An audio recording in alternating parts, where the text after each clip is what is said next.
bersama dengan zuriat Rasulullah sehingga akhir hayat. Ini yang dapat saya sampaikan. Sekali lagi terima kasih banyak atas kehadiran kami di tempat kami ini. Mudah-mudahan dengan hadir Habib di tempat ini, tempat kami akan barakah. Dan kami memohon kepada Habib, kalau misalnya ada saudara-saudara Habib, teman-teman Habib yang dari Yaman dari mana saja datang ke Aceh, itu dapat hadir ke tempat kami. Kami merasa senang, kami merasa terhibur dengan kehadiran para zuriat Rasulullah. Ini yang dapat saya sampaikan. Assalamualaikum warahmatullahi wabarakatuh. Waalaikumsalam.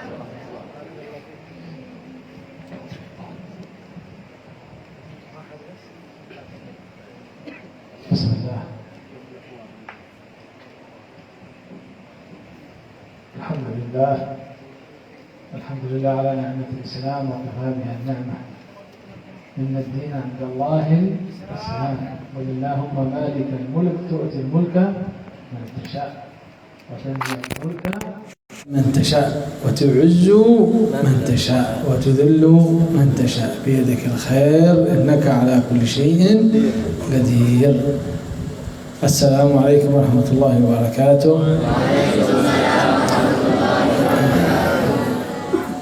الحمد لله على هذا المجلس الطيب إن شاء الله المبارك، وفرحنا بالقدوم إلى بند عاشة. هذه أول ليلة في بند عاشة، وأول ليلة عند هذا الشيخ البلقيني، ونتمنى إن شاء الله أن يتم البناء قريبا ويستكمل البناء ويتيسر الرزق حتى يكتمل هذا المعهد ويبنى كله من طرفه إلى طرفه فيكون نفعا لطلاب العلم ونفعا للأيتام. Bismillahirrahmanirrahim. Beliau pertama-tama membuka muhadarahnya dengan membacakan 2 ayat bahwa agama yang diterima oleh Allah di sisi Allah hanya agama Islam. Dan begitu pula Allah memberikan kekuasaan siapapun yang dikehendaki dan mencabut kekuasaan itu dari yang siapapun yang dikehendaki Allah, dan semua atas pilihannya Allah, semua atas keyakinan Allah Subhanahu wa taala. Kemudian beliau mengatakan bahwa saya ke Banda Aceh baru malam ini saya masuk. Kemudian saya awali untuk bersilaturahim, memberikan ceramah di rumahnya, di dayahnya Syekh Bulgini di hadapan kalian ini, dan saya berharap berdoa kepada Allah semoga tempat ini segera sempurna, segera dibangun dengan baik sehingga manfaatnya bisa diambil oleh semua yang belajar di sini dari anak-anak yatim tersebut. والشيخ ما شاء الله جاب تاريخ هذا المعهد وبعض الأشياء التاريخية على بند عاشة ذكرها.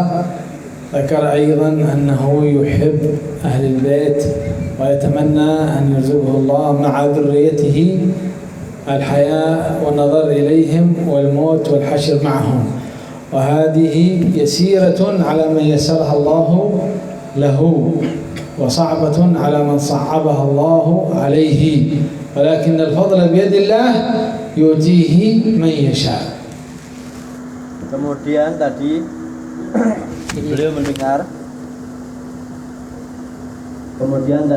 beliau mendengarkan kepada kita, yaitu kapan daya ini dibangun, tahun kapan dibangun daya ini. Begitu pula beliau menyebutkan kepada kita semuanya dan kita mendengar bahwasanya beliau berharap semoga beliau dan zuriyah keturunannya semuanya menjadi pecinta para ahlul bait, keluarganya Rasulullah SAW, supaya berjalan dengan mereka dan menjadi kecintaan, kebahagiaan, kesukaan beliau, yaitu ketika bisa memandang ahlul bait, bisa berkumpul dengan ahlul bait. Dan ini tiada lain kecuali dengan kekuasaan Allah. Sulit itu terjadi tanpa dengan takdirnya Allah Subhanahu wa taala. Dan beliau berharap semoga yang diinginkan Syekh begini itu benar-benar terwujud dan terjadi. حمك الله.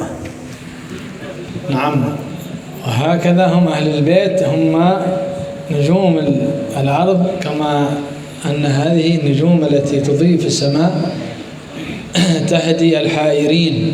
النجوم التي تضيء في السماء تهدي الحائرين. قبل ما يكون في GPS وهذا كان لما يسافرون كيف؟ ينظرون إلى السماء فتهديهم النجوم. وأهل البيت الصالحين منهم هم نجوم أهل الأرض. نجوم أهل الأرض تهدي الحائرين من العقيدة الفاسدة، وتهدي الحائرين من النصب والرفض، من التشيع ومن النواصب أيضا وغيرهم من الفرق السيئة الخبيثة. يهتدون بهدي أهل البيت. لماذا؟ لأن أهل البيت دائما يكونون مع القرآن، ومن كان مع القرآن لا يضل ولا يخزى، لا يضل ولا يشقى، لا يعذب ولا يصلى بنار جهنم، لأن القرآن مع أهل البيت. لأن النبي صلى الله عليه وسلم أكد على ذلك في الحديث الذي هو أصح من الحديث الآخر الذي دائما يذكره الكثير من الناس، أن أهل البيت والقرآن في قرن وفي مكان واحد إلى أن تقوم القيامة. تركت فيكم ما إن تمسكتم به لن تضلوا بعدي أبدا، كتاب الله وأهله. لكنهم النواصب من الشياطين الذين يكرهون أهل البيت ما يحبون يذكرون هذه الرواية رغم أنها صحيحة، أصح من الرواية الأخرى التي هي كتاب الله وسنتي. كتاب الله وسنتي هذه دائما يذكرونها، لكن أصح كتاب الله وعترتي. Kata beliau, para ahlul bait, dzurriyyah keturunannya Rasulullah ini di muka bumi ini adalah bintangnya dunia.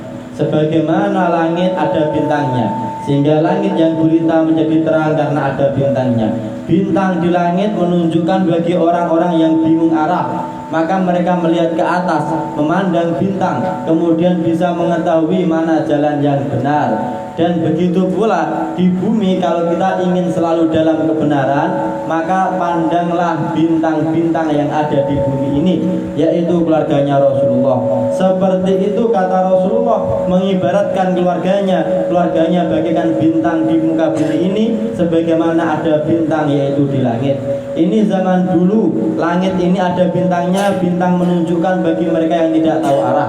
Sebelum zaman semodern ini, yang kita hanya perlu kota, kemudian membuka GPS, maka kita akan tahu jalan. Tapi orang terdahulu tidak, mereka akan mencari bintang-bintang. Nah, keluarganya Rasulullah ini adalah mereka yang akan mengajarkan kepada kita tentang ilmu agama yang benar, sebagaimana tadi disebutkan seperti bintang-bintang. Namun kemudian ada beberapa kelompok ini merusak akidah kita semuanya. Kelompok yang mengajari untuk kekerasan, yang ta'assub, yang cintanya cinta mati, cinta buta, tidak tahu arah. Dari sini kita harus hati-hati terhadap kelompok yang seperti itu. Ikuti ahlul bait seperti hadisnya Rasulullah, bahwa ini hadis termasuk hadis yang mungkin lebih sahih bahkan menurut para ulama daripada hadis yang satunya. Tapi mereka yang punya ta'assub berat, ta'assub yaitu cinta yang berlebihan, dia lebih memilih hadis bahwasanya ikutilah, kembalilah, pegang eratlah kitabullah dan sunnahnya Rasulullah, Al-Quran dan hadis. Padahal Rasul juga mengatakan di riwayat yang mereka mengatakan lebih sahih, yaitu peganglah kitabullah Al-Quran dan itrati ahli baiti, keluargaku. Sehingga ini menunjukkan keluarga Rasulullah tidak pernah bisa bercerai berpisah dari Al-Quran, sebagaimana sabda Rasulullah tersebut. Mereka selalu ada dengan Al-Quran. Kalau kita senantiasa mengikuti Al-Quran dan mengikuti keluarganya Rasul, pasti kita sudah di pihak yang benar. Dan dari hadis ini tidak mungkin keluarganya Rasulullah bisa terbakar api neraka, karena mereka membawa Al-Quran, mereka menyimpan Al-Quran. Yang dua ini hendaknya menjadi panutan kita, kitabullah dan ajarnya mereka para ahlul bait, itrah keluarga keturunannya Rasulullah. السؤال: أهل البيت محبتهم واجب فرض وإلا سنة؟ Pertanyaan saya kepada kalian, cinta kepada keluarganya Nabi hukumnya wajib apa sunnah? Wajib. قال الإمام الشافعي يا من الذي ما يصلي على أهل البيت في التشهد الأخير في الصلاة صلاته باطلة لأنه ركن من أركان الصلاة. ونحن حتى أهل البيت مطالبون بمحبة أهل البيت. ليس يأتي واحد يقول أنا سيد خلاص أنا ما في واجب محبة أهل البيت. لا لا، أنت أول واجب عليك تحب أهل البيت، وأهل البيت هم زوجات النبي صلى الله عليه وسلم، أهل بيته ذرية سيدنا الحسن بن علي بن أبي طالب، ذرية سيدنا الحسين بن علي بن أبي طالب، وهم كثير. شوفوا الأرض الآن في القارات الخمس، في أستراليا، في أفريقيا، في أوروبا، في آسيا، في أمريكا، ملآنة من أهل البيت. كل مكان كل دولة لابد أن تلاقي فيها أحد من أهل البيت، لأن الله قد بارك لهم وبارك لهم رسول الله صلى الله عليه وسلم في ذريتهم. ولكن أين ذرية من قتل سيدنا الحسين؟ أين ذرية يزيد بن معاوية؟ قبحه الله ولعنه الله. أين ذريته؟ ولا توجد له ذرية ولا واحدة. قطع الله عقبه وأنهى نسله، كلهم أولاده توفوا، وبقي أبتر ليس له ذرية، لأنه عاد وآذى أهل البيت النبوي. إنا أعطيناك الكوثر. إنا أعطيناك. قال بعض العلماء أن الكوثر هم أهل البيت. ما شاء الله. الكوثر النهر الذي يشربون منه الناس في الجنة قبل الجنة، ولكن كثير من العلماء قالوا لا، الكوثر هم أهل البيت. فصل لربك إن شانئك هو لأن الكفار الملاعين في مكة كانوا يعيرون النبي صلى الله عليه وسلم بأن أولاده يموتون وأنه لا ذرية له، فدافع الله سبحانه وتعالى عن سيدي وحبيبي رسول الله وأنزل هذه السورة إنا أعطيناك الكوثر. وهنا مناسبة المعنى تتناسب مع القصة ومع سياق الآية أن الكوثر هم أهل البيت، تتناسب مع سياق الآية.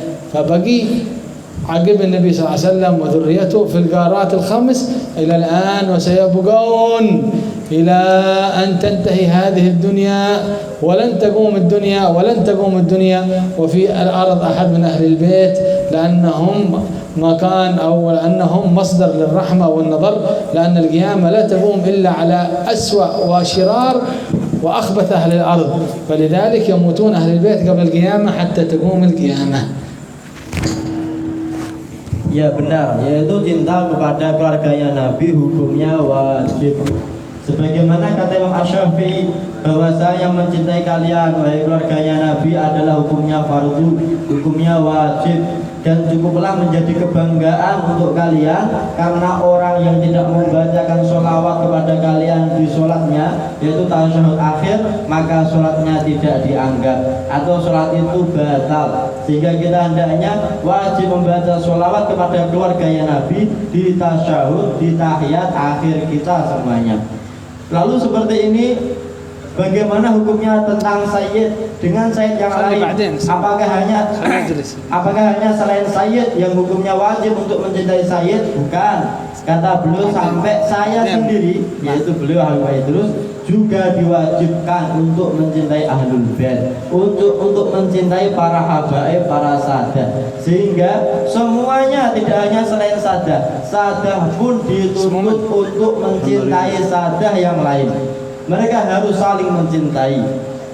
Dan kita lihat di dunia ini hanya ada 5 benua, dan 5 benua ini dipenuhi semuanya keluarganya Rasulullah Sallallahu Alaihi Wasallam. Semuanya ada keluarganya Rasulullah. Mereka semuanya tersebar. Keluarganya Rasulullah terus turun temurun sampai hari ini juga. Mereka lahir dari keturunannya Sayyidina Hasan dan dari keturunan Sayyidina Husain. Jumlah mereka sangat banyak, keturunan mereka tidak terhitung, tersebar di seluruh benua 5 yang disebutkan beliau tadi. Semuanya ada Ahlul Bait. Tapi kita coba lihat, apakah yang musuhi Sayyidina Hasan dan Husain punya keturunan? Yazid memusuhi Sayyidina Husain. keturunannya langsung diputus oleh Allah Subhanahu wa taala. Semoga Allah menghinakan Yazid dan mereka yang benci kepada keluarganya Nabi sallallahu alaihi wasallam. Sehingga hendaknya kita kalau ingin mendapatkan keberkahan sebagaimana seperti itu, atau kita kepingin dihinakan Allah, kita sudah tahu bagaimana caranya untuk mendapatkan kemuliaan Allah dan bagaimana caranya supaya kita menjadi orang yang terhina seperti itu. Inilah kemuliaan mereka keluarganya Rasulullah Sallallahu Alaihi Wasallam. Yang keluarganya Rasulullah ini, mereka para habaib, mereka para sadah ini, semua ini mengajarkan kepada kita ajaran yang baik, ajaran yang benar. Hendaknya kita mengikuti mereka para ahlul baitnya Rasulullah Sallallahu Alaihi Wasallam. Tadi disebutkan inna a'tainaka al-kautsar. Saya kasih kepada engkau wahai Muhammad, yaitu telaga Kautsar. Telaga Kautsar itu apa? Telaga yang ditaruh Allah di depan surga. Sebelum kita masuk surga, kita semuanya akan minum telaga Al-Kautsar. Tapi ahlul ilm ada yang mentafsirkan lain. Al-Kautsar ini maknanya adalah keluarganya Rasulullah. Yang kita pasti ingin menemui mereka keluarganya Rasulullah, meminta bantuan syafaatnya mereka keluarganya Rasulullah. Sebelum kita masuk surga, kita mencari mereka. Inilah mereka ahlul ilm mentafsirkan inna a'tainaka al-kautsar, aku kasihkan kepada Muhammad, yaitu telaga yang enggak pernah terputus, yang nanti di hari kiamat ada gunanya, yaitu keturunanmu sendiri.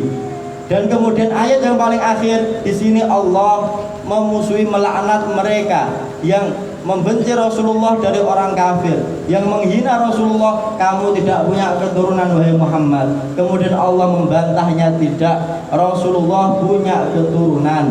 Dari sini kita tahu bagaimana ahlul baitnya Nabi, semua yang memusuhi, ada yang memusuhi dan menyakiti keluarganya Nabi, semuanya diberantas, dihabiskan oleh Allah Subhanahu wa taala.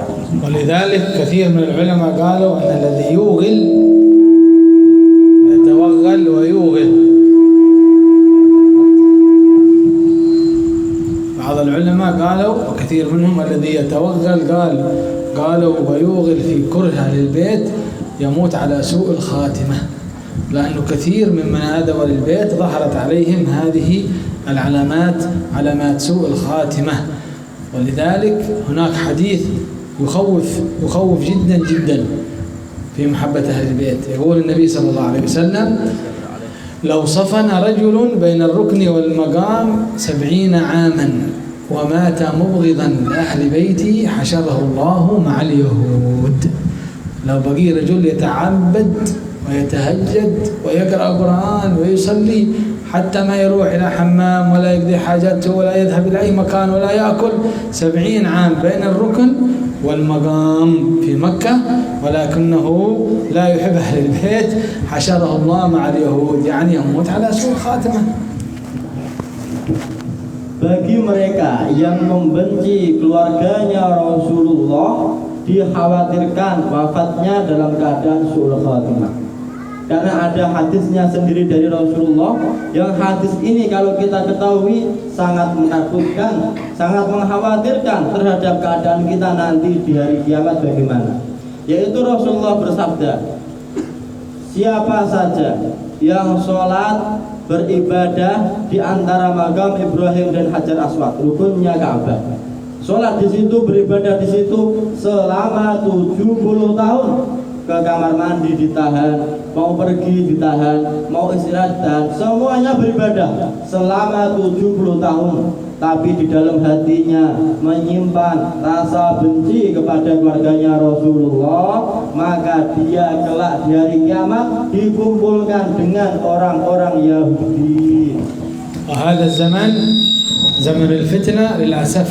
ظهرت طوائف خبيثة تريد للأماكن والبلدان التي مشهورة بمحبة أهل البيت، تريد لها الشر وتريد لها العنت وتريد لهذه البلدان الطيبة المباركة التي نشأت على محبة أهل البيت، تريد لها أن تغير مسارها في محبة أهل البيت، وأن تكره أهل البيت، وأن تتنصب، تصير من النواصب. هذه الفرق تنتشر وعندها الفلوس وعندها الدنيا من العقائد الزائغة التي تأتي من خارج البلاد، ولكن هؤلاء نهاياتهم سريعة، لأن نياتهم سيئة ووضيعة. الله سبحانه وتعالى لا يبقي لهم أثر، لأنهم يندرجون تحت قوله تعالى إن شانئك هو الأبتر، لأنهم يريدون أن يبتروا ويغيروا وينتقصوا وينهوا ويدمروا محبة أهل البيت وطريقة أهل البيت، خصوصا الطرق الصوفية، وخصوصا طريقة ساداتنا البعلوي السنية التي على الكتاب والسنة المتوسطة، التي يعني انتشرت في هذه البلاد وكانت سبب رئيسي لانتشار الدين وانتشار الإسلام. Kemudian muncul berbagai kelompok ini masuk kepada negeri kita, mempengaruhi kita supaya kita merubah keyakinan kita, merubah akidah kita menjadi benci kepada keluarganya Nabi, kita menjadi orang yang seperti mereka inginkan, yang akidah itu menyimpang, dan sungguh keinginan mereka tidak akan terpenuhi. Mereka tidak akan memberikan bekas kepada kita. Mereka sepertinya banyak tapi kemudian akan hilang. Kenapa? Karena inna syani'aka huwal abtar, yang memusuhi Rasulullah ini semuanya, yang membenci sufi, yang membenci semua yang diturunkan Nabi ini, mereka berarti memusuhi Nabi. Mereka semuanya akan dihanguskan, dihabiskan oleh Allah Subhanahu wa ta'ala. Mereka berani seperti ini, berani mempengaruhi kita karena mereka punya uang, mereka punya duniawi yang itu diberikan, diiming-imingkan kepada kita semua. هذا الجزء الأول. الجزء الثاني من الكلام كطلاب علم ومعهد ينبغي أن يكون هناك اجتهاد دائما في طلب العلم، لأن الإنسان لا يبلغ المبلغ الطيب ولا يرتقي المراقي المحترمة ولا ينجح في الدنيا والآخرة إلا بالعلم، والعلم لا يأتي إلا بالاجتهاد، والاجتهاد لا يكون بالنوم ولا يكون بكثرة الأكل، وإنما يكون بالسهر والكتابة والحفظ والأدب والأخلاق والمحافظة على السنن. كل هذه الأشياء تثمر للولد والطالب أن يكون من العلماء. Itu tadi pesannya beliau kepada kita, pesan yang pertama. Lalu pesan berikutnya, kalian para santri pencari ilmu, hendaknya kalian sungguh-sungguh dalam mencari ilmu. Tidak kalian mendapatkan ilmu, tidak akan menjadi orang yang memiliki ilmu kalau kalian tidak berusaha semaksimal mungkin. Kalian harus berani bangun di tengah malam, harus menghafalkan, harus belajar, harus serius kalian di dalam daya ini. Inilah cara supaya kalian menjadi orang yang benar-benar menguasai ilmu. وعليكم بالاجتهاد. فالإمام النووي رضي الله عنه كان يقرأ الدرس قبل أن يذهب إليه 14 أو 12 مرة، يقرأ الدرس قبل أن يذهب إليه 12 مرة حتى لا يذهب إلى الحلقة إلا ويكون قد استوعب هذا الدرس. وبعد الدرس ينبغي أن تراجعه، فرصة. الحمد لله هذا المعهد موجود، الأكل موجود، الرزق موجود. أول كان ما في أكل، ما في رزق، ما في كهرباء، ما في استرك، هذه كله تعب، ولكن طلعوا وظهروا علماء كبار. والآن ما شاء الله نعم موجودة، حمامات موجودة والكهرباء والمكيفات والأكل 3 مرات. كما ذكرنا أمس في المعهد أن الإمام النووي كان يأكل أكلة واحدة ويدخل الخلاء مرة واحدة ولا ينام أبدا، ويشرب شربة واحدة ولا ينام إلا هو متكئ على الكتب هكذا، ولا يضع بدنه أبدا على الأرض أيام الطلب وأيام التحصيل. هذا كله لأن الإنسان في هذه الدنيا إقامته فيها قصيرة.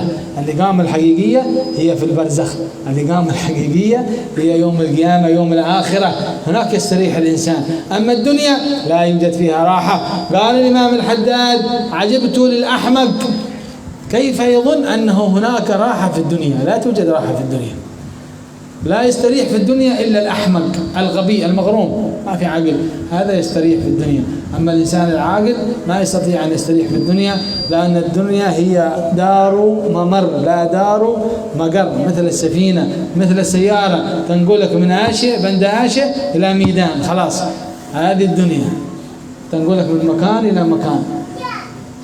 لكن ليست مكان للاستراحة، ليست مكان للتنعم. النعيم يكون يوم القيامة.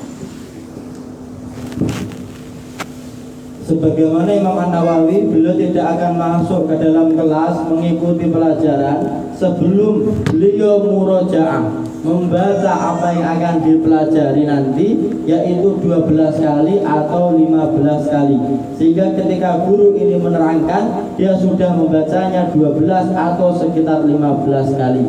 Nah, kita hendaknya berusaha kita mengikuti jejaknya Imam An-Nawawi berikut. Karena itu kita akan menjadi ulama besar nanti mengikuti jejaknya Imam An-Nawawi. Alhamdulillah sekarang kehidupan kita sudah nyaman. Kita hidup di dalam zaman yang serba semuanya dicukupi oleh Allah. Makan kita sehari semalam 3 kali. Kita ada kipas angin, kita dapat tempat, kita punya kitab. Orang-orang terdahulu sulit, semuanya mahal, tidak ada tempatnya. Walaupun begitu, kenyataannya zaman dulu memproduksi banyak ulama. Zaman sekarang zaman yang maju. Bagaimana keadaan zaman kita sekarang?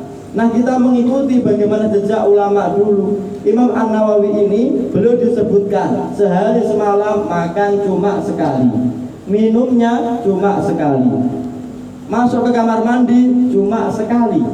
Dan Imam An-Nawawi tidak pernah membolehkan badannya atau punggungnya ada di atas lantai, yaitu tidak mau beliau untuk tiduran di atas lantai. Kalau beliau ngantuk, beliau khawatir terlalu kepanjangan tidurnya, maka beliau bersandar di kitab-kitabnya yang ditumpuk itu, kemudian beliau tidur dalam keadaan duduk. Ketika beliau sebentar, kemudian segera bangun. Tidak pernah beliau tiduran di atas lantai.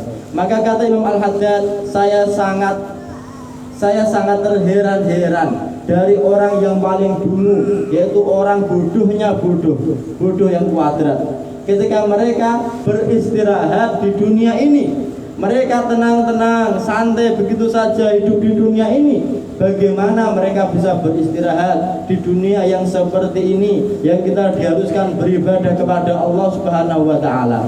Dunia itu hanyalah mamar, tempat kita berjalan begitu saja, tidak tujuan. Tujuan kita nanti di akhirat. Sehingga dunia ini ibarat mobil yang membawa kita dari Aceh ke Medan. Tidaklah tempat tinggal kita. Kita di dunia tidak sedang bertempat tinggal. Kita hanya berjalan dan tujuan tempat tinggal kita ada di akhirat. ندعو الله في آخر المجلس أن يبارك في هذا الشيخ البلقيني، يعطيه إن شاء الله ما يريده من مطالب الدنيا ومطالب الآخرة، وأن يبارك في الطلاب كلهم بركة كثيرة في خير وعافية، وأن يكونوا من العلماء العاملين الصالحين الهداة المهتدين مع أهل البيت المحبين الصادقين بمحبة أهل البيت أجمعين، وأن الله سبحانه وتعالى يتقبل منا ومنكم، ويتقبل منا الصلاة والصيام والدعاء، ويعطينا ما أملنا من خيرات الدنيا والآخرة، ويرزقنا وإياكم حسن الخاتمة عند الموت، ويجعل آخر كلامنا من هذه الدنيا لا إله إلا الله محمد رسول الله، عليها نحيا وعليها نموت وعليها نبعث، والحمد لله رب العالمين.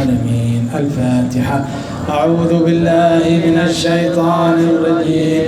بسم الله الرحمن الرحيم. الحمد لله رب العالمين الرحمن الرحيم مالك يوم الدين إياك نعبد وإياك نستعين اهدنا الصراط المستقيم صراط الذين أنعمت عليهم غير المغضوب عليهم ولا الضالين آمين. Alhamdulillah, terima kasih banyak. Kami sampaikan kepada Yang Mulia Habib telah memberi tausiah mutiara-mutiara hikmah pada kami di sini. Mudah-mudahan apa yang telah Habib sampaikan dapat kami terapkan dalam kehidupan kami, dan sekali lagi harapan kami Habib berkunjung ke Aceh ini jangan pernah bosan-bosan, karena sejarah Aceh ini adalah daerah yang pertama masuk Islam ke Nusantara ini. Begitu juga yang membawa Islam ke Aceh ini adalah para zuriat Rasulullah. Kami akan merasa sedih apabila para habaib, lebih-lebih yang dari Tarim, dari Hadramaut, dari Yaman berkunjung ke Indonesia tapi tidak singgah ke Aceh. Kami merasa sedih. Mudah-mudahan kehadiran para habaib zuriat Rasulullah dari Yaman, dari mana saja ke Aceh ini bisa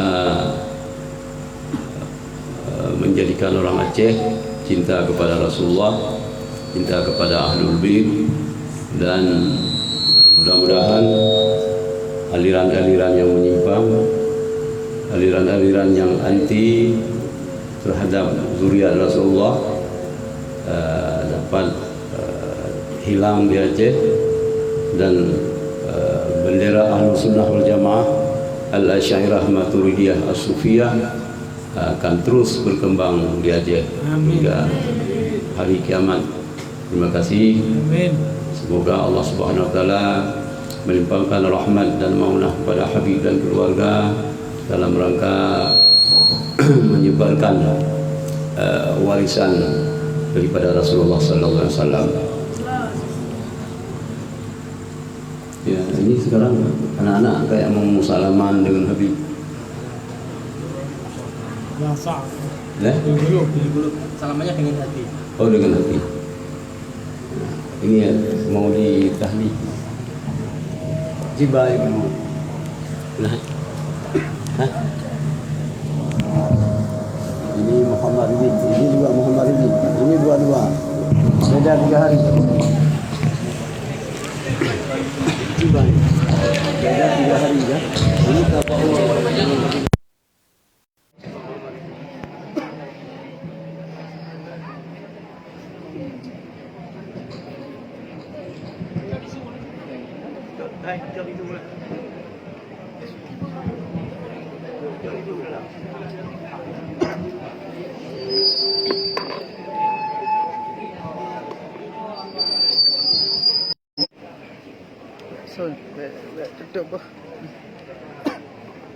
Yung Muhammad Ridhi, Madua Muhammad Ridhi.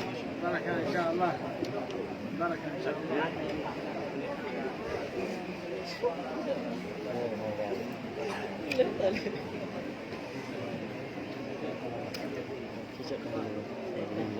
Jom, Adi ya. Selamat.